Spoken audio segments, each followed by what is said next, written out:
And that would be the official start to a Rotary meeting, if you're not a Rotarian. Good evening, my name is Michelle O'Brien, and I'm the president of First City Rotary here in Ketchikan. It's my honor and privilege to welcome you, and thank you very much for attending our event tonight. This event actually came as a complete surprise to me. Surprising? Yeah, okay. All right, seriously, who likes a surprise? Raise your hand if you like a surprise. Yeah. All right, we'll all agree that some surprises are maybe not so cool and others are really, really awesome. Well, this was really, really awesome. So I love surprises, and I hope you do too. Because Rotary, believe it or not, is one of the most surprising and uncommon organizations in the world. And while you may think that Rotary is just simply a bunch of local folks who may have a duck race and provide some life jackets for kids at our docks and give scholarships right here in Ketchikan, Rotary is actually 34,000 plus bunches of people doing good all over the world. Think about that. 1.3 million people all over the world doing good.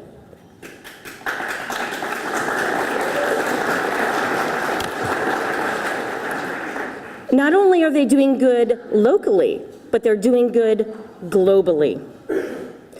There's no other organization on the face of this earth that does so much good as Rotary. It's uncommonly surprising, uncommonly giving, uncommonly creative, and uncommonly amazing. And what I thought when I was thinking about what I would say tonight, Rotary's actually a lot like Ketchikan, if you think about it. It really doesn't matter where you are in the world with Rotary. And these kids right over here are getting ready to explore our world. But there's that uncommonly good factor that never fails to surprise. And we all like surprises. For example, did you know that Rotary has almost eradicated polio worldwide? Actually, Ketchikan had polio here not so long ago. Our basketball team was unable to compete in the state finals because polio was in Ketchikan. Today, with the help of Bill Gates and millions of Rotarians worldwide, polio exists only in 3 countries. 3 countries. And that's why we're having our event tonight. Are you shocked? You shouldn't be, because when Rotarians put their mind to something, as our new incoming presidents are evidenced by tonight, we're kind of stubborn about it. We get things done. Our event tonight was a huge surprise to me. Rosie Rappel, Mark Guevara, and I were down in Seattle at President-elect training not so long ago. And we, being Rosie and I, yeah, right, pause for laughter in parentheses. Because if you know the two of us together, Mark's like an uber cool guy who kind of stands back. Rosie and I are totally in your face. So Rosie and I were like groupies to this major, uberly important guy for Rotary. He gives this awesome speech at this conference with over 800 people in Seattle. And the only thing that we want is one photo, which, by the way, would have been on Facebook in 58 minutes flat, if you know me. So he's one of the major keynote speakers, and we're standing there getting a photo with Richard King, past president of Rotary International. We're not talking like me and Rosie as presidents, or Mark as presidents, or anyone else that has been a Rotary Club president. The big kahuna. So we're standing there getting this great photo, and I'm really proud of ourselves. And so I say, and he says, well, where are you ladies from? Well, we're from Alaska. Oh, that's great. And I said, well, I think you need to come to Ketchikan. And of course, I slide him my card, puts it in his pocket, and he promptly asks, are all women from Alaska like this? I gotta be honest with you, I was just really happy with our photo. or 200, because you know Rosie and I, we take 200 plus photos wherever we go. And I went back and put it on Facebook, and I was really proud, and all my Rotary friends from around the world liked it, and they thought it was super cool. And then I came back to Ketchikan, and then here's the real surprise. So I'm in the shower, the phone rings, it's this California area code. I immediately think it's my brother, so of course I ignore the call. Get out of the shower, and I'm standing there dripping wet, and I listen to this voicemail. Hi, this is Rick King, and I'd like to talk to you about coming to Ketchikan. It was really intriguing meeting you, and so let's talk details. Holy smokes, was I late to work that day? Yeah. This was unexpected, and this is what you should expect of Rotary. Unexpected and surprising. Surprising to have someone so absolutely amazing visit our community. Not only that, special because Ketchikan is also a very uncommon place, and I would argue that it's uncommonly special. This is truly an honor to have Rotary International's past president, Richard King, join us. And first, I'd like to invite our Rotary Youth Exchange students and one of their very close friends join us on stage to tell you a little more about this truly outstanding Rotarian.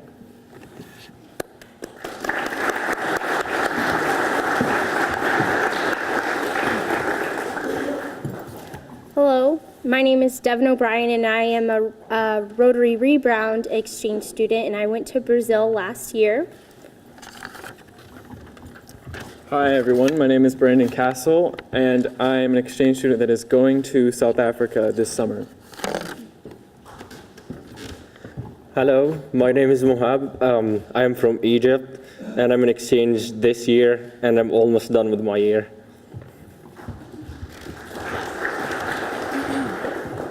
Hi, I'm Sarah, and I'm going to Thailand for a year this August.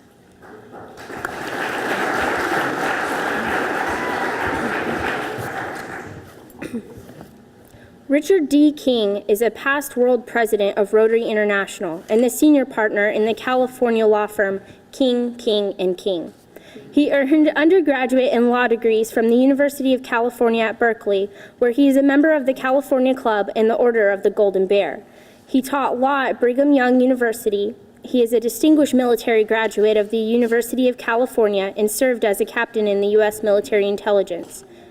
He received an honorary doctorate in law from Hanyang University, Seoul, Korea. A trial lawyer, Mr. King belongs to several legal associations, including the American Association of Trial Lawyers. He is admitted to practice in both Utah and California and before the Supreme Court of the United States. He served on the board of directors of Eden Hospital Foundation, the Woodminster Performing Arts, and Oakland Ballet. He's a trustee of the City Hope and received the City of Hope Spirit of Life Award. He's been knighted by the Republic of Italy and is a holder of the Great Official Order of Merit. He is a recipient of the state of Rio de Janeiro's highest award, excuse my Portuguese, the Medalha Tiradentes. He belongs to the Commonwealth Club and Actors Equity, and he is an elder and officer of the Mormon Church.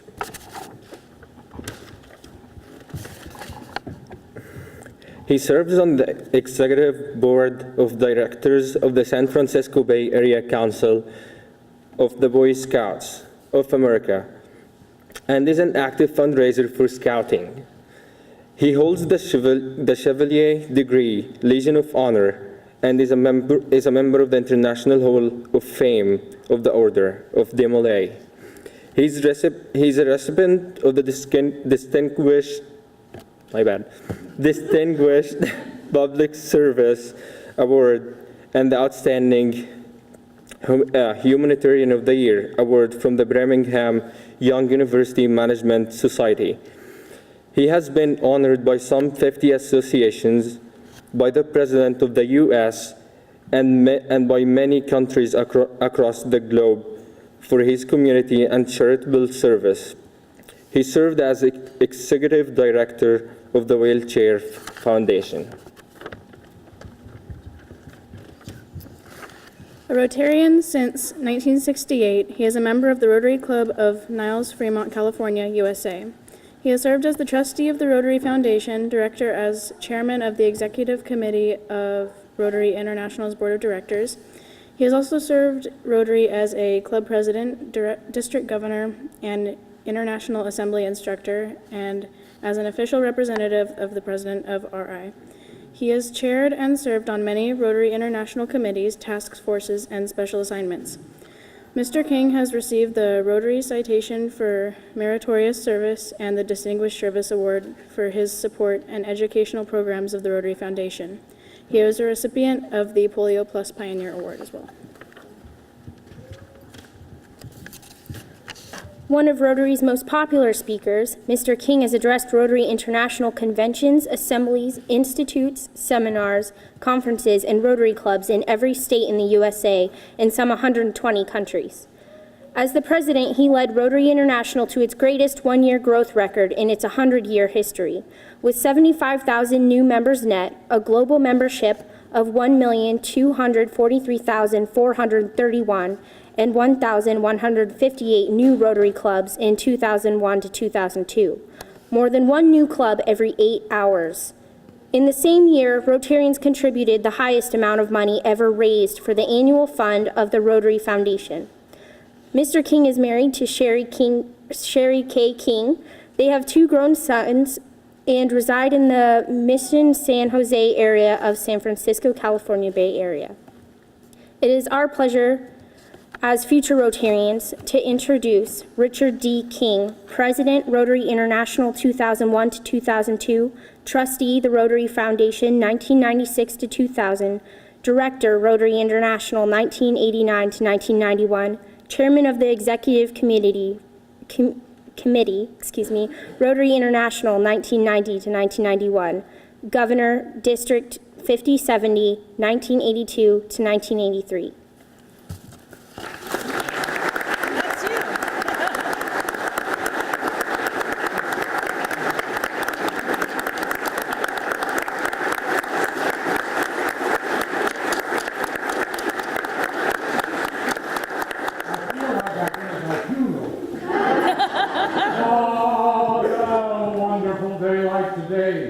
I defy any cloud or picture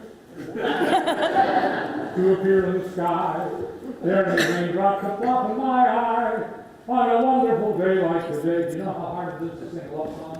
Look at your head, it looks like this. On a morning like this, when the sun is as big as a yellow balloon, even the sparrows are starting to croon. On a wonderful morning like this, and on a morning like this, I could kiss everybody. Well, it works in San Francisco. Let me say, furthermore, I adore everybody to come and dine. The pleasure's mine. Rosie will pay the bill. May I take this occasion to say, the whole human race should get down on its knees to show that we're grateful for meetings like these. The world's in a rotary way on a wonderful, wonderful day like today.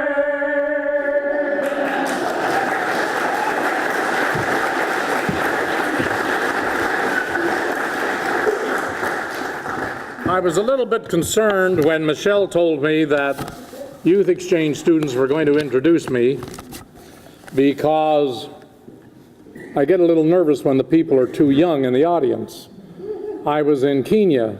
One of these young men is going to South Africa, to Johannesburg. I've been there many times.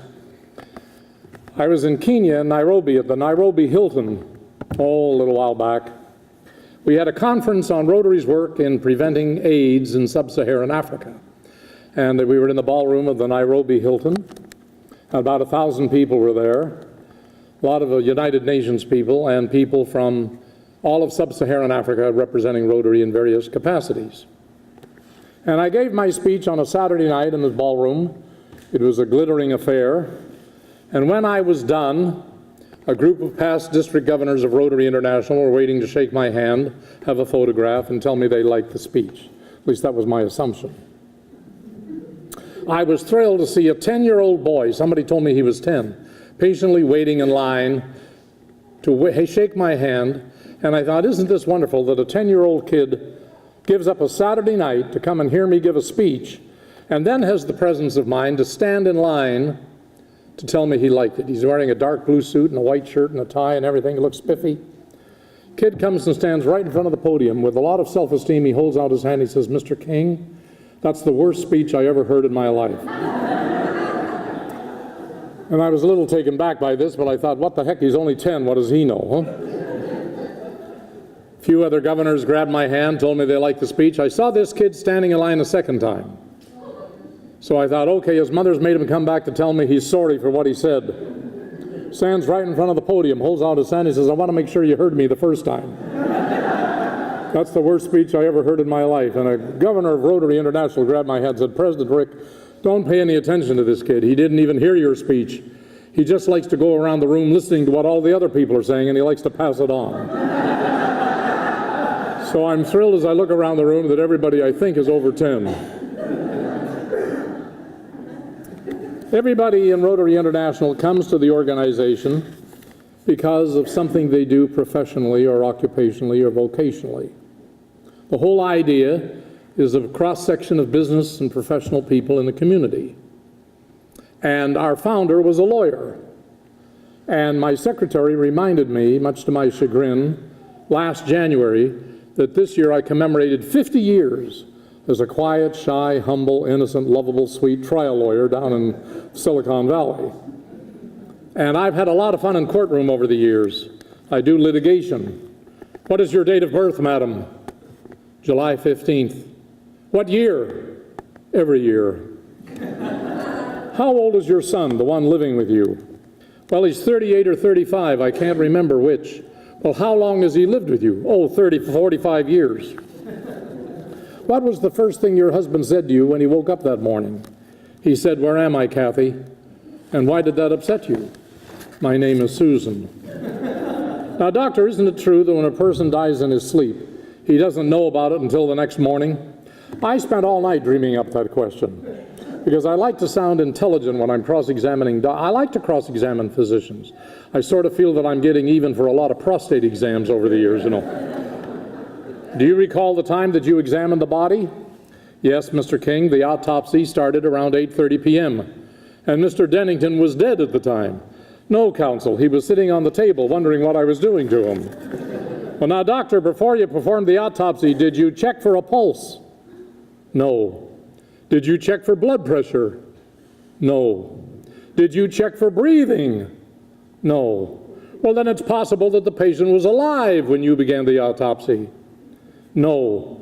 Well, how can you be so sure, doctor? Well, for one thing, his brain was sitting on my desk in a jar. But a good lawyer charges by the word, so he doesn't stop there. But doctor, couldn't the patient have been alive anyway? Oh, yes, Mr. King, it's possible that he could have been alive and practicing law somewhere. That's a transcript from one of my better cases. Well, I'm delighted to be with you. Rarely have I met in years of Rotary service and 133 countries, well over 500 district conferences, and thousands of Rotary clubs. Rarely have I met any two like Michelle O'Brien and Rosie Ropel. Oh, that sounds like somebody under 10. I see him now. Is Mark, is that yours? Yes. Ah. Well, every president of Rotary International has a theme. This year's theme is Peace Through Service. I took my theme from Charles Dickens' immortal classic, A Christmas Carol, Mankind is Our Business. And the people who create Rotary merchandise love these annual changes of themes because we put the themes on t-shirts, hats, pins, socks, underwear. Sherry and I have my Rotary theme and a wheel in the ceiling above our bed where we sleep. We actually sleep in a California king-sized bed with an Alaskan, not another person, but a big hairy dog, Alaskan Malamute named Duke, and a wolf hybrid named Duchess. And every 2 or 3 hours, the Rotary wheel lights up in the middle of the night, starts to sing my theme song, Sing Out a Song of Rotary, because I sang 3 shows a night in Las Vegas for a long time. So it sings this theme song, and the wolf puts her head back, goes, ow! The Malamute ducks under the bed and starts chewing on cardboard boxes that are loaded with ties because Most presidents of Rotary International have a necktie.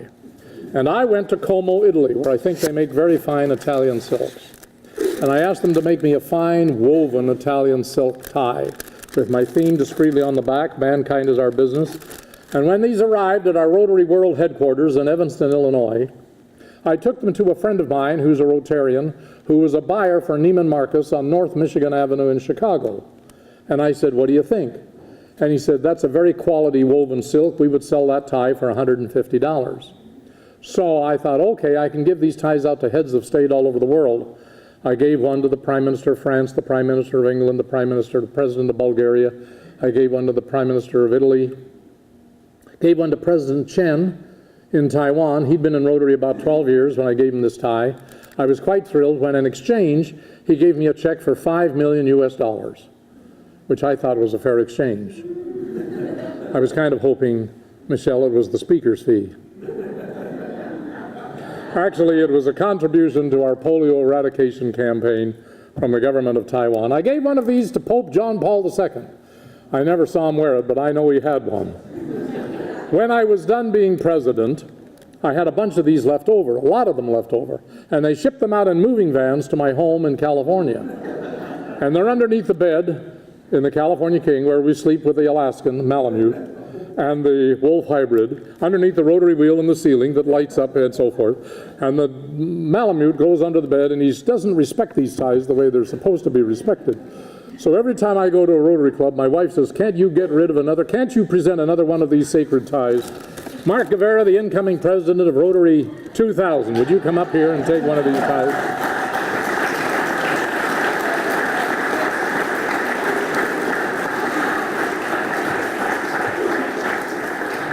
I understand you're going to be one of the best presidents in 34,000 clubs around the world. You have your wife here with you tonight? She is, but she took my baby outside. Oh. Well, if he's a baby, he might endure it. Give him an Advil. He'll get through it. Here's my time. Thank you very much, Mark. Good luck to you next year. You. He wants a picture.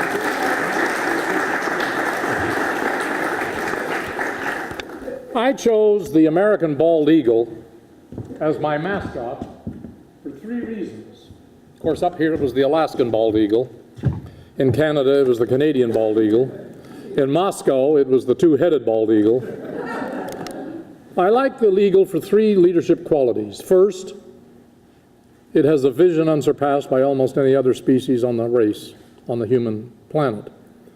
And great leaders in Rotary, or in any organization, need that kind of vision if they're going to achieve anything great.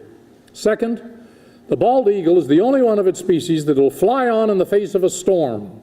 Most other species will seek shelter. And I've watched them up here in Fairbanks fly on in the face of great storms because they want to get where they intended to be. They have a commitment to get there. And great leaders in any organization need that kind of leadership commitment. And third, the bald eagle understands the necessity for change from time to time. As any human organization, any person, any family, any club, any church, any business, any organization needs to change from time to time to grow. So my wife designed the American bald eagle, and I gave my presidential pins to these students that are going, youth exchange students tonight already. But she designed this pin with the American bald eagle, and we gave these to the wives of heads of state all over the world, and the wives of international directors of Rotary and other leaders that we met. And she asked me if I wouldn't present one of these tonight to the president of Rotary, First Rotary, and the incoming president. Rosie and Michelle, thank you for your hospitality. Please come up here and get these for me.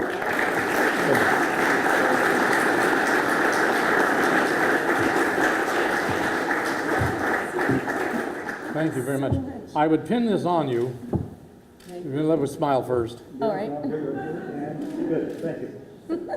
Thank you very much. You're welcome. Got it? Thank you. I would have pinned those on you, but I was in Tulsa not so long ago, Oh, man. and a young Rotarian in her 20s, physically fit, came up and gave me a check for $10,000 for the Rotary Foundation, which made her a major donor to the Rotary Foundation. So I was very pleased with this. So I had a major donor pin. Now these diamonds that I wear are not real diamonds, because if they were real diamonds, the Internal Revenue Service would make us deduct the cost of the real diamonds from the humanitarian service that we do with the money contributed to the Rotary Foundation. And we don't want to do that. We want to contribute every dime that is contributed to us to the purpose for which it's intended, without any overhead costs, administrative costs, or any fee to the Internal Revenue Service. So these are artificially simulated diamonds, and they represent money that I've contributed to the Rotary Foundation, part of our polio campaign and so forth. So this woman was a new Rotarian, and she was physically fit, a beautiful young girl in her 20s. And she handed me a check for $10,000, which makes her a major donor, and entitles her to one artificially simulated diamond. The problem is that when she came up, I thought, now where am I going to pin this so it doesn't stick her, and where I don't get into trouble for some sort of sexual harassment suit? And the pin fell down her front. Fortunately, I don't know whether he was a fiancé, a boyfriend, or a husband, but he came to the rescue, so I didn't have to do it. But I was so nonplussed that as I was handing the pin to her after somebody had rescued it, I said, I'm very pleased on behalf of all of us in Rotary International to thank you for your $10,000 and give you this artificially inseminated pin. So Rosie, I hope you'll forgive me, and Michelle, but you can pin your own pins on. Well, this is a delightful evening. Many years ago, one of the world's most distinguished Rotarians wrote an article in the Rotarian magazine. He was a distinguished physician. He had spent a lifetime in Africa working with people who were very poor. He was winner of the Nobel Peace Prize. He'd been in Rotary about 8 years, as I understand it, when he wrote this article in the May 1960 issue of the Rotarian magazine. He called his article "The Truly Human Man." His name, of course, was Albert Schweitzer. I want to read to you just 3 or 4 sentences from Dr. Schweitzer's opening paragraph in the May 1960 issue. He called it "The Truly Human Man." Having occupied myself since my youth with the great problems of civilization and its survival amidst the events which form the great adventure that we all share in this world, I knew there would have to be created someday associations of people aside from political parties, aside from every other kind of distinction, something solely to meet the ideal of the truly human man, who tries to judge as a truly human man, and who tries to act as a truly human man. And the first time I heard of Rotary, it was a great consolation, and I said to myself, now they are beginning to do what is necessary for the future. And I've lived for this great concern for the future of humanity with my friend Albert Einstein, whom I knew for many years, and I know how much he too was waiting for a great movement. And now this movement has come in Rotary, and we shall fight on while remaining profoundly human. The 2 salient points. First, as I have traveled the globe many times over, to many, many countries, many times, over most of my lifetime, I have become convinced that more than ever before in all of human history, Rotary is necessary for the future. Tonight, as Michelle pointed out so beautifully, Rotary meets in some 34,000 plus clubs in 213 countries and geographical regions of the world. There's hardly a space on the planet where somebody doesn't wear the Rotary wheel. Men and women of every rank, royalty, heads of state, ministers of state, foreign ministers, international commercial business leaders and multicultural leaders, religious leaders, athletic leaders, commercial leaders, social leaders, educational leaders, entertainment leaders, people of every human life and endeavor wear the Rotary wheel. Protestants and Catholics meeting in the same Rotary clubs on the border of Ulster and Ireland, Hindus and Muslims meeting in the same Rotary clubs on the borders of Pakistan and India, and Muslim and Arabs and Jews meeting together in the same Rotary clubs throughout the Middle East. Not so long ago, I had dinner with a retired general in Cairo, and I know that Mahmoud is from Cairo.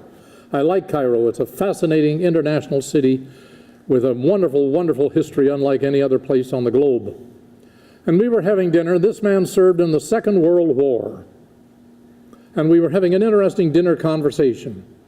And he said, Rick, in your country, in your part of the world, where there are problems in a community, people come together in Rotary clubs or other service clubs. They come together in chambers of commerce. They come together in church groups, in PTA groups, in dads clubs, whatever, and they talk about how to solve the problem in a peaceful way, and you go about solving it, whether it's your own community or the global community. That's what Rotary does. Rotary brought social capital. As I have traveled the globe, many people appreciate American military capital, which of course is distinguished. People appreciate American economic capital, which is distinguished. But the capital that is most important that America has contributed to the world was brought to America by Rotary 107 years ago. The idea of social capital, people coming together in social movements, social groups, trying to become the truly human man, the truly human woman, to solve problems on the face of the planet. And this distinguished Egyptian said to me, "You solve people's problems peacefully." We don't do that in my part of the world, he said. Instead, we shoot each other. And then he said something very profound. Until we have more Rotary clubs, Rick, in the Middle East, we will never have the peace that we so desperately seek. It was Dwight Eisenhower who put it this way: governments seldom solve people's problems. Governments are necessary, he said. They serve a vital function in society, and we need them. But normally, he said, it's private citizens who solve people's problems the best. And then this great American patriot went on to say, and in the history of the human race, no organization has solved people's problems better than Rotary International. That's the organization which brings me here to Ketchikan, a marvelous, uncommon city. And I'm delighted to be here. I've been all over Alaska, but I think this is my first visit to Ketchikan. I talked with my wife on the phone today, and she said, well, we've been to Ketchikan before. And I think, no, I think that was Sitka or Skagway or Anchorage or Fairbanks or Barrow or some other place, because we've been to all of them. But she said, I think it was Ketchikan. Don't you see anything you resemble? And I said, no, Lois gave me a great tour today, but I don't remember anything except they have a great store up here for chocolates. And I used my credit card and bought some. And then she said, well, a good guy named Russell, who is a member of my church, will probably ship you some halibut. And I said, well, that sounds great, because we both love halibut. So I'm delighted to be here in Ketchikan. Tonight, around the globe, clubs all over, like Rotary 2000 and Rotary First City, meet to do God's work on earth. Every second of the day, we make the lame to walk, the blind to see, the deaf to hear. We clothe the naked, we feed the hungry, we heal the sick on a scale never before undertaken by a private organization in the history of the human race. And in the process, we not only prove that Rotary is necessary for the future, but we, Rotarians, become the better people. We become the more truly human man, in the words of Albert Schweitzer, the more truly human woman. And so it is that we've now immunized over 2.5 billion children across the globe against polio, children the age of Mark's child here tonight. I've seen them in Africa, and I've seen them in India, and I've seen them in Pakistan and Nigeria, crawling in the dirt with crippled legs dangling behind them because we didn't get there in time. But now that's coming to an end. And when I was recently in the Senate gallery in Washington, D.C., handing out Polio Plus Champion Awards to United States senators and congressmen and congresswomen who have helped us raise billions of dollars to do this amazing task, one prominent United States senator with tears down his streak said, Rick, I'm a Rotarian.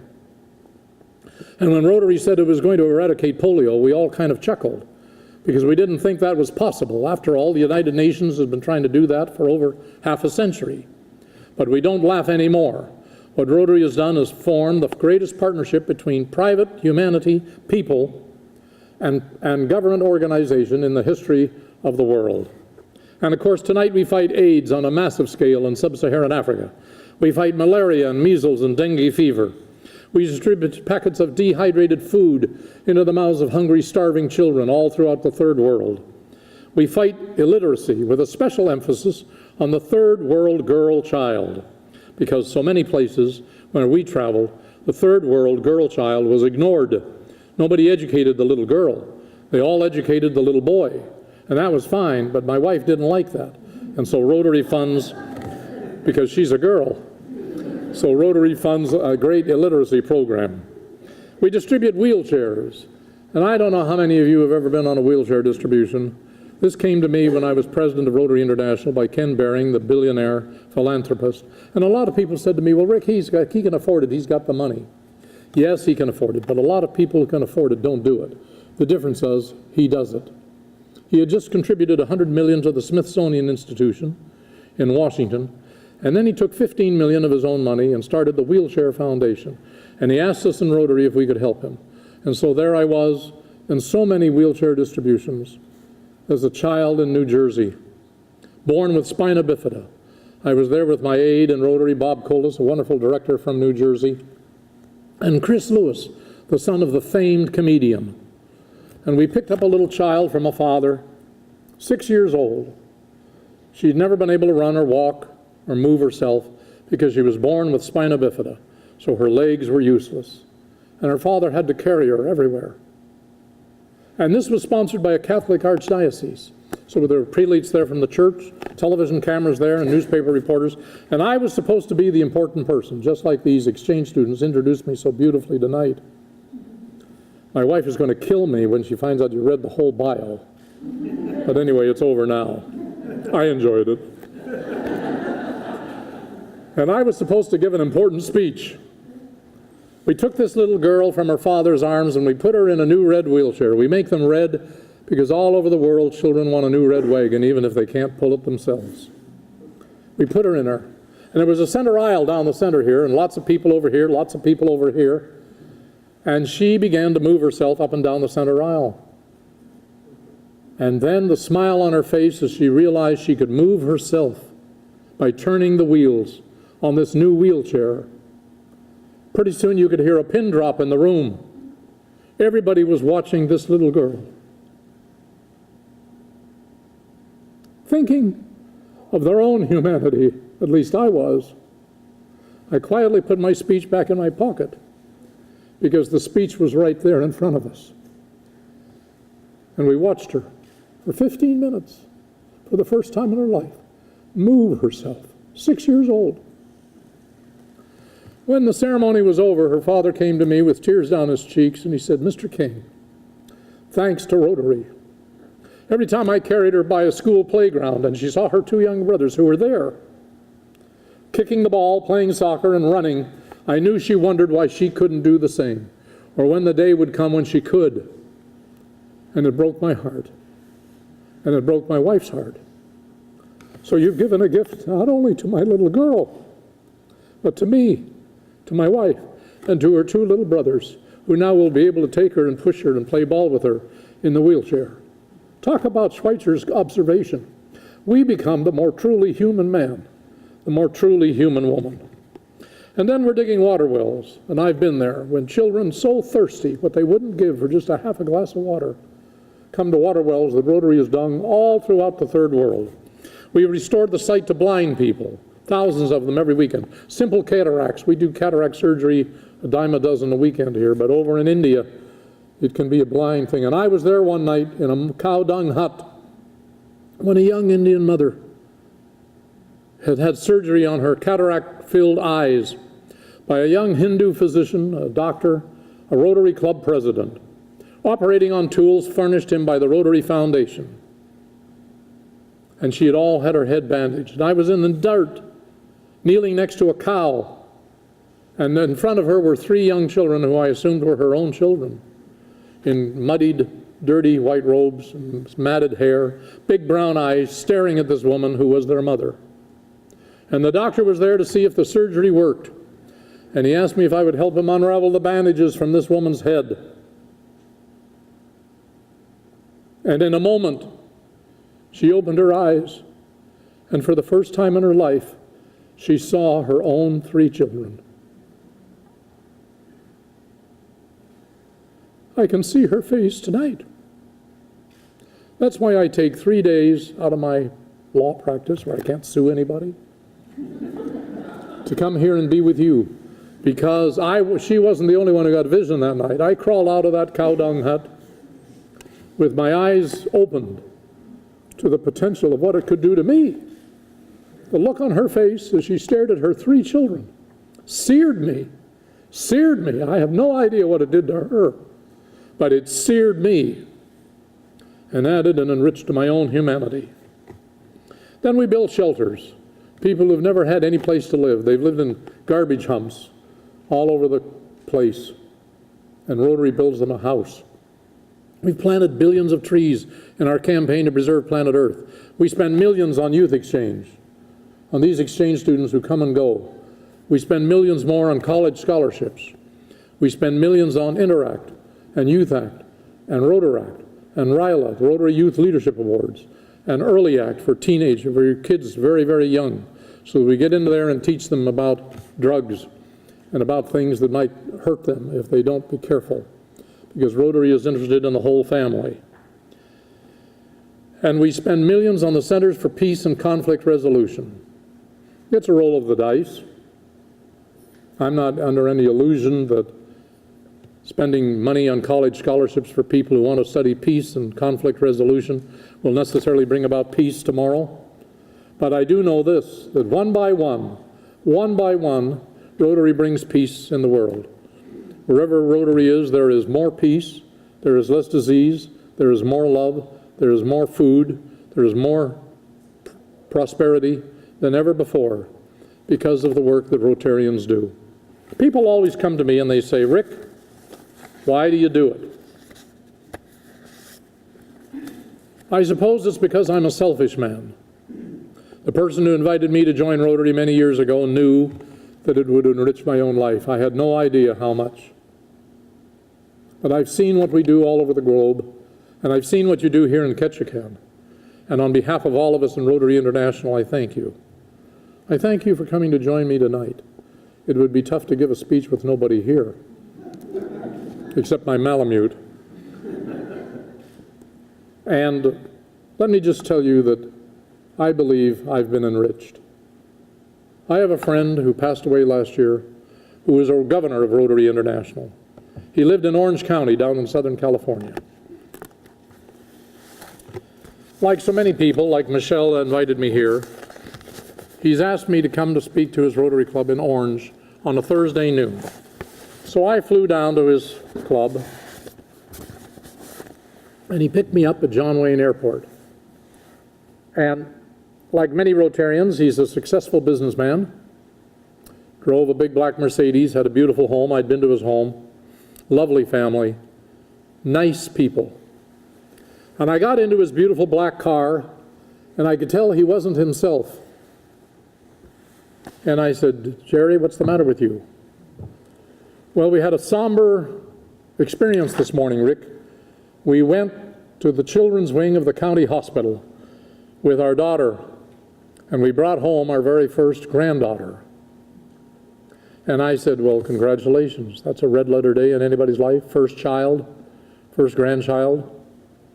And he said, well, it was, because she was born 10 days ago on a Sunday, and the doctors told us she would probably not live. We couldn't see her for a week. My daughter was in tears, the young child's mother. Her young husband in his 20s was in tears. He had no idea how to console her. My wife, the grandmother, was in tears. He said, Rick, last week at my house, it was a long, unhappy week. Last Sunday, 1 week after her birth, and just 3 or 4 days before I had arrived on a Thursday, they called us and said, come now. You can see her for a few moments.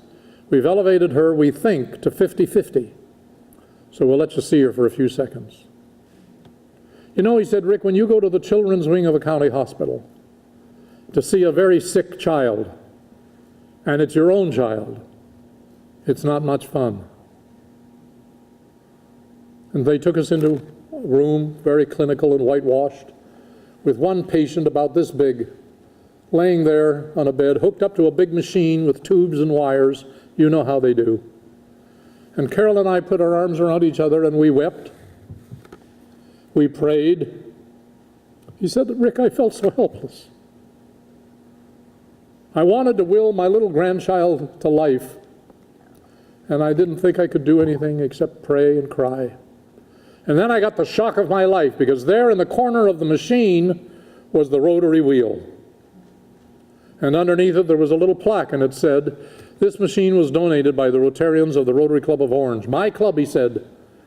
My mind raced back 3 years earlier, when the president of the club stood up and said, the children's wing of the county hospital needs a new machine.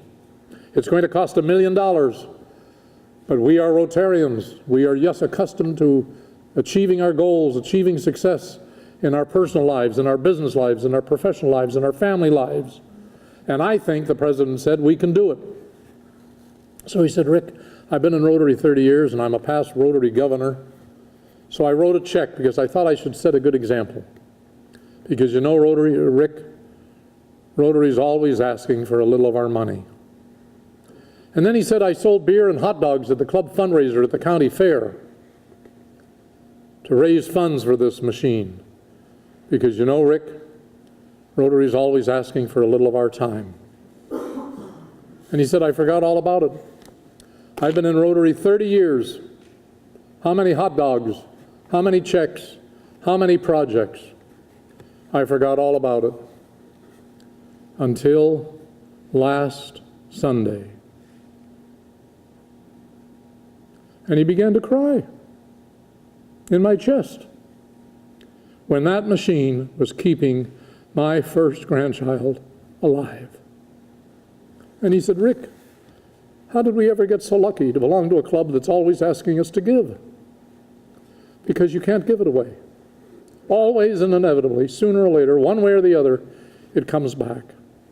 And I will be enriched for having met so many of you tonight. And in my brief visit here to this wonderful place, uncommon place, this Ketchikan. Thank you for coming to be with me. Thank you for what you do. Thank you for being good people. Thank you for enriching yourselves to becoming more truly human men, more truly human women, in the words of Rotarian Albert Schweitzer. Let me close with the words of a man who I admired and loved greatly. He was a quiet theologian from Salt Lake City. He is one of the 12 apostles of the Latter-day Saint Church. He was our international president in 1966-67. For 40 years, he delivered the spoken word with the Tabernacle Choir on CBS radio. He was a great mentor to me. His name was Richard Evans. And at Rotary's International Convention at south of France in Nice in 1967, Richard Evans took the podium and addressing the Rotarians of the world, this is what he said.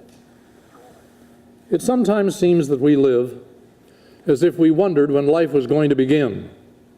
It isn't always clear just what we're waiting for, but some of us persist in waiting so long that life slips by, finding us still waiting for something that has been going on all the time. There is no reason to doubt good intentions. But when in the world are we going to begin to live as if we understood that this is it? This is life. This is our time, our day, our generation, our one chance to do something for somebody else. This is the life in which the work of this life is to be done. This is it, he said. Whether we are thrilled or disappointed, busy or bored, givers or takers. This is life. It's all we've got, and it's passing. What in the world are we waiting for? For all you do, Rotary International, thank you. God bless you.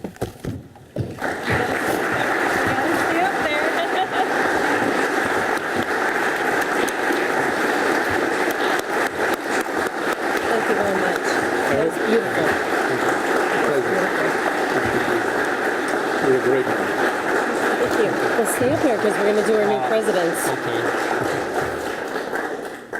Thank you very much for your kind words. Certainly we all know that Ketchikan is definitely a can-do community.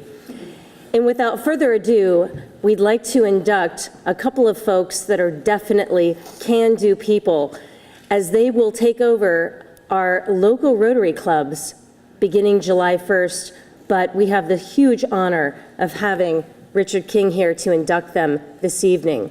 Rosie Rappel from First City Rotary, if you'd please come forward, and Mark Guevara from Rotary 2000. Do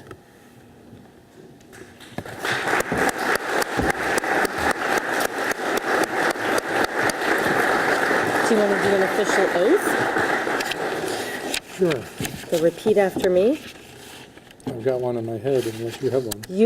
If you've got it in your head, he's got the repeat after me in his head, so we're good to go. If you raise your right hand and swear that you will be the president of your Rotary Club next year, you say, I will.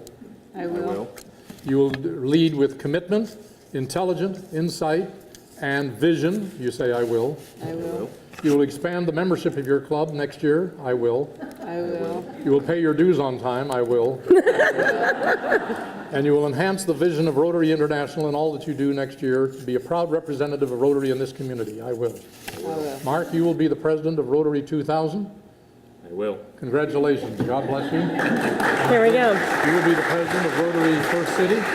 Congratulations. Thank you. I won't kiss you, I'll shake your hand.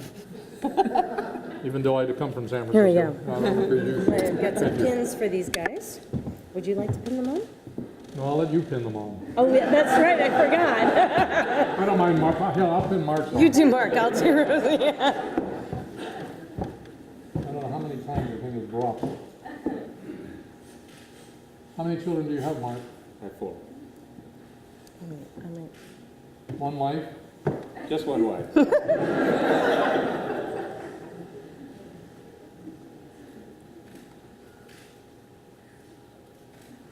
Mr. President, Rotary International, congratulations. Thank you. Do the job for us next year. Madam President, Rotary International, congratulations. You do great. You do great. Thank you. And so we know that President King is a great proponent of increasing Rotary's membership. I'm going to let our new presidents, as well as First City Rotary's membership chair, Chris Bacca, come forward. We have 4 new Rotarians to induct for our community.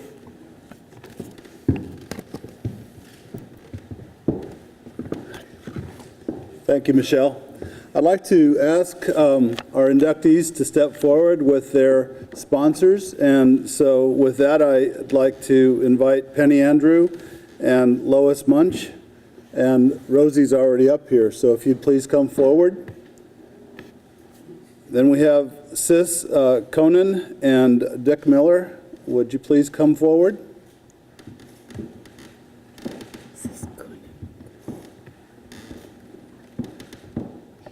And we have Joel Kotrick, and Michelle is already up here. And then we have Kathy Gucker, and Michelle, and Rosie, and I. And there are several other members of our club that are sponsoring Kathy. We all wouldn't fit up here, so President Rick, I introduce the inductees. Are these all in the same club? Yes, sir. So this is First City Rotary? Yes, sir.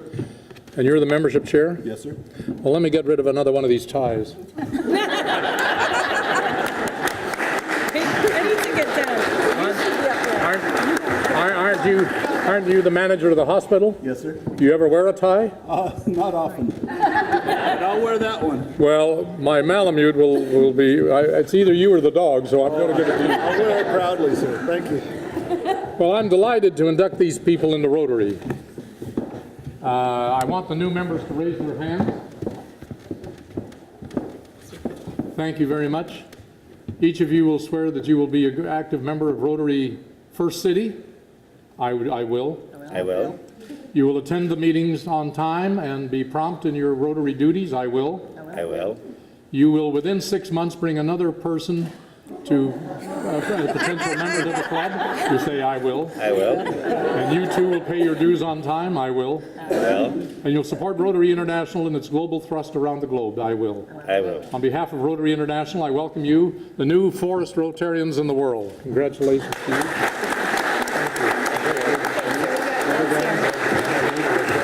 Here. You sell food. To a restaurant? Well, that's a good thing to do. Thank you, thank you, thank you. Marvelous tour in that red Chevrolet of yours. Thank you so much. Really. Mark, good job. And what do you do? I'm retired. Retired. I'm a retread. I was a Rotarian. What did you do? What did I do? I was an educator. Oh, wonderful. She was the president of her club. And this is your father? No. Great.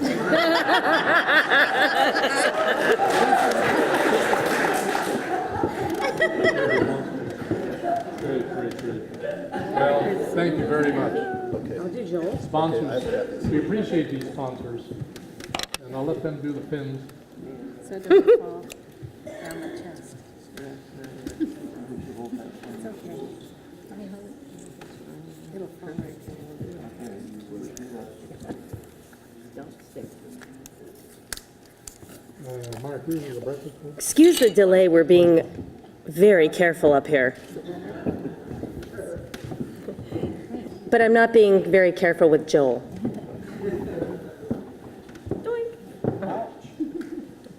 Look, no blood. No blood. No blood. That's great. Ladies and gentlemen, Congratulations. raise applause for these beautiful people. You want me to stay here? I think you're good. Am I done? But you know what? I would like for you to stay here for one thing. Recently, First City Rotary incorporated something for our newer members that we had never done before. And it's not simply joining a club, but learning more about Rotary. And so we created what we call a Red to Blue program.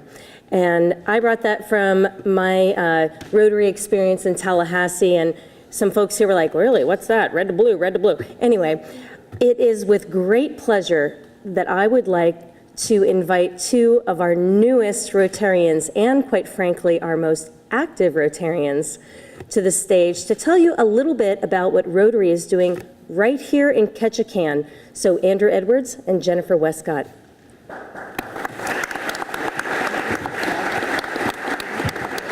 And you guys are good. You guys are good. Running out of room on the stage here. Yeah, we are. There's just too many of us, right? Jen and I recently joined Rotary, looking for ways that we could get involved in the communities that we enjoy so much. There's so many things that Rotary does, and just to highlight a few of them, Rotary 2000 provided the new scoreboard at Walker Field. They stock the Show 'em Bar food pantry. They also sponsor the Kids Don't Float life jacket lockers. First City Rotary conducts multiple beautification projects like the planters and flowers and benches around the community, with our most recent project at Community Connections. We also built the Carlana Lakes fishing platforms and benches, and we provide every third grade student a dictionary on Metlakatla, POW, and in Ketchikan.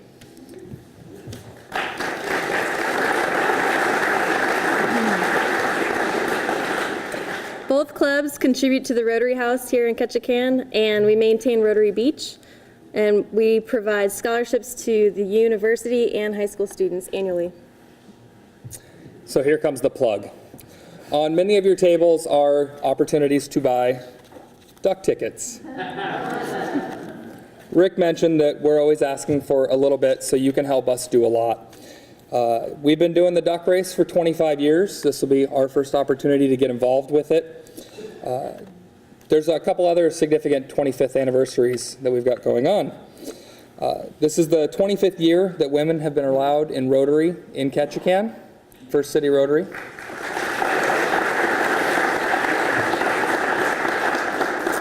And we also know of at least 10 members who have been with Rotary, teaching those of us that are new how we give back to our communities. If they are here, please feel free to stand up if you'd like. Dan Christensen, Jim Dahl. Special thanks to Jim for helping us put this list together. Clark Davis, Bill Elberson,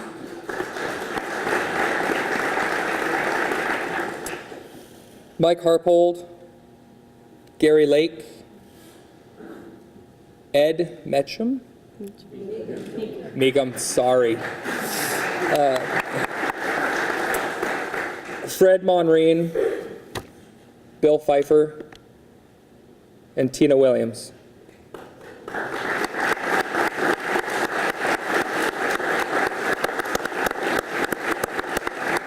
Thank you for helping show us the way. Additionally, to kind of promote these duck sale tickets, under some of your chairs in the audience, there are free duck sale tickets. So you can just reach under your chair, and if you're the lucky person, fill out your name, and you get a free ticket for the race, and maybe you get $2,500 if you win. There should be 5 out there, so. Michelle caught me putting gum under my seat. Thank you for your time. Thank you.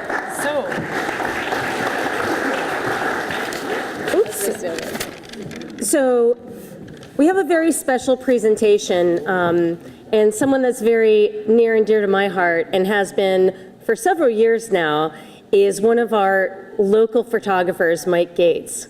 And so I'd like to ask him to please come forward along with our new presidents, because we have a very special presentation for Rick King.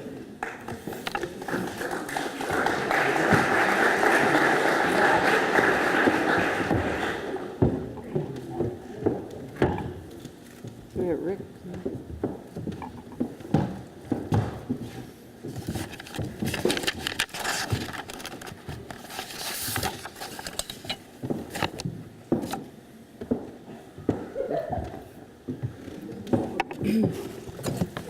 Rick King, on behalf of our clubs and community, we'd like to thank you for coming all the way to Alaska to speak and for sharing your vision of Rotary. We have a special gift for you. Rick, on behalf of Rotary 2000, thank you for giving us the opportunity to spread the word of Rotary to our Ketchikan community. And Rick, thank you on behalf of First City Rotary for giving us the venue for the public to see what it means to be a Rotarian. So we have a gift for you from our clubs that you will hopefully it will help you fondly remember our town. And thank you again for coming, and thank you to our community and clubs for attending. And we have a special gift for you. Hi, Mr. King. My name is Mike Gates. Hi, Mike. Hi. Michelle said that she thought a photograph of Creek Street would be appropriate. This is where the duck race is held every year. Wow. And you did the photograph? Yes, I did. And, well, that's beautiful. Thank you very, very much. My wife is going to be thrilled. This is not another plaque. Thank you. I actually was a winner of I had the winning duck a few years ago. So. You had with the winning duck? Oh, yeah. And Rotary has touched my life again and again. Not only do they support Special Olympics and community connections, my daughter is a proud Special Olympic athlete. My youngest was a Rotary foreign exchange student just 2 years ago to India. India? Yeah, so Rotary Beach is one of my favorite places to greet the sun in the morning with my camera. So, well, I'm honored to have this. Thank you I'm very, tickled very to death much. that this might find its way Thank to your you. wall. Thank you very, very much. I appreciate that.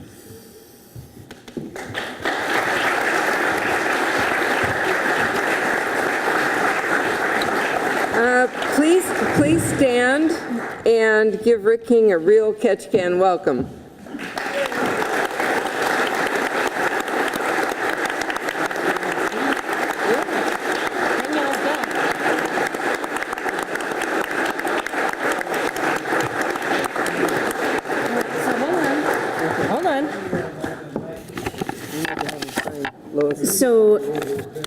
So the official end to any Rotary meeting is, again, the ringing of the bell. But Rosie has a very special unveiling for their year first. So what Rosie is holding here is the theme for the 2013 and 2014 Rotary year. It's Engage Rotary and Change Lives.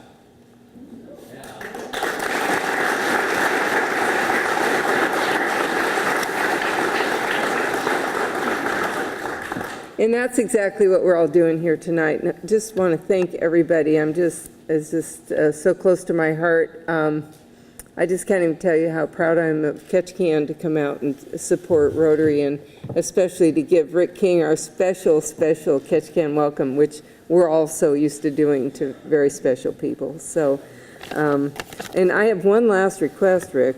This is from Lois. She'd like for you to sign her guest book, because Lois took him on the great tour today. She's the red hot in the red car? That's right.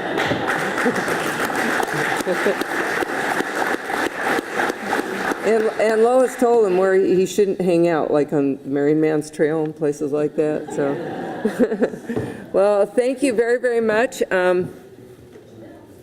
Okay, that's yours. Okay, we usually end our Rotary meetings with a hit of the bell, so you'll be excused, and thank you for coming.